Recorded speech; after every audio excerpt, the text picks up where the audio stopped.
میں یہ بات بھی کہوں گا کہ کسی بھی ملک اور ریاست کی ترقی اور خوشحالی کے لیے وہاں امن کی برقراری ضروری ہے، اور میں یہ بات بھی کہوں گا کہ ملک اور ریاست تبھی ترقی کرتی ہے جب وہاں کے کمزور طبقات میں خوشحالی اور ان کے مسائل ختم ہوں گے۔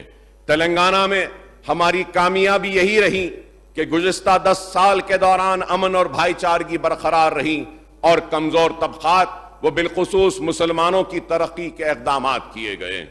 ملک کے کئی ریاستوں میں جس طریقے کے واقعات پیش آ رہے ہیں وہ شرمناک ہیں۔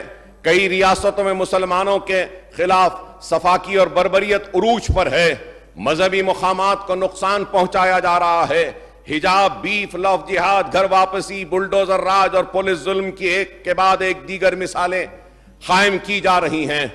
آج وطن عزیز کہ کئی ریاستوں میں مسلمان کمزور طبقات بڑی آزمائشوں اور مصائب کا شکار ہو چکے ہیں۔ تشویش کی بات یہ ہے کہ آج ہی اخبارات میں یہ خبر آئی ہے جس میں ایمنسٹی انٹرنیشنل نے ہندوستان کے کئی ریاستوں میں بی جے پی کی حکومتوں سے مطالبہ کیا ہے کہ وہ مسلمانوں کے خلاف بلڈوزر ایکشن بند کریں۔ رپورٹ میں بتایا گیا کہ گزشتہ سال اپریل تا جون 3 ماہ کے واقعے میں 128 املاک کو مسمار کیا گیا، 617 افراد کو بے گھر ہوئے اور ان کے کاروبار تباہ کیا گیا۔ چند دن قبل امریکی ادارے ہندو واچ کی ایک رپورٹ میں بتایا گیا کہ گزشتہ 6 ماہ میں ملک میں 255 مسلم مخالف نفرت انگیز تقاریر کے معاملات درج کیے گئے۔ جن ریاستوں میں الیکشن ہے وہاں پر زیادہ زہر افشانی کی گئی۔ تو میں آنریبل پینل سپیکر سر، محترم پینل سپیکر سر، یہ بھی کہنا چاہوں گا کہ ملک کے کئی ریاستوں میں فسطائی نظریہ اور ہندوتوا فروغ دیا جا رہا ہے۔ مذہبی منافرت کینسر سے زیادہ تیز پھیل رہی ہے۔ ہماری ریاست تلنگانہ ان چیزوں سے پاک رہی۔ یہاں مذہبی منافرت نہیں ہے، فسطائی نظریہ یا ہندوتوا کا اثر بھی نہیں ہے۔ تلنگانہ میں ملک کی دوسری ریاستوں کے بنسبت مسلمان محفوظ ہیں، اور میں امید کروں گا کہ کانگریس کے دور حکومت میں بھی مسلمان محفوظ رہیں گے اور فسطائی طاقتوں کو شکست دی جائے گی۔ تلنگانہ میں کوئی بلڈوزر راج نہیں اور نہ ہی مسلمانوں کے مذہبی مقامات کو نقصان پہنچایا جا رہا ہے۔ یہاں کے خواتین آزادی سے حجاب کا استعمال کر رہی ہیں، تعلیم اداروں میں بھی کوئی روک ٹوک نہیں ہے۔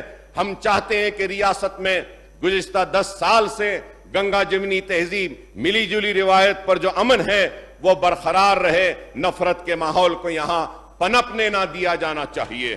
محبت کا ماحول اور امن سے ہی ریاست کی ترقی ہوگی۔ ملک اور پارلیمنٹ الیکشن سے پہلے یہ کوشش کی جا رہی ہے، فرقہ وارانہ منافرت کو فروغ دیا جا رہا ہے۔